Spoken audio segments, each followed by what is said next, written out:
Red rice upma చేస్తున్నా. దానికి కావాల్సినవి ఆయిల్ వేసిన మూకుడు పెట్టి ఆవాలు, జీలకర్ర, మినపప్పు, శనగపప్పు, పచ్చిమిర్చి,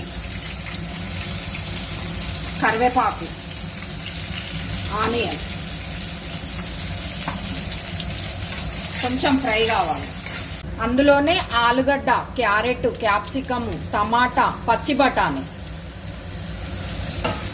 అల్లం వెల్లిపాయ పేస్ట్ కొంచెం, ఇవన్నీ ఫ్రై కావాలి. పసుపు ఫ్రై చేసుకోవాలి. ఇవన్నీ అవి మగ్గినవి. అందులో ఒక 4 గ్లాసుల నీళ్లు పోసుకోవాలి. 1కి 4 ఎసరు వచ్చినాక వేసుకోవాలి. ఇది మరుగుతుంది. నేను అందులో ఈ రెడ్ రైస్ రవ్వ వేసుకొని కలుపుకోవాలి. అందులోనే దొడ్డుప్పు వేసిన. ఇది ఒక 10 నుంచి 15 మినిట్స్ ఉడకాలి. ఇప్పుడు ఇది రెడీ అయిపోయింది, దగ్గర పడ్డది. నేను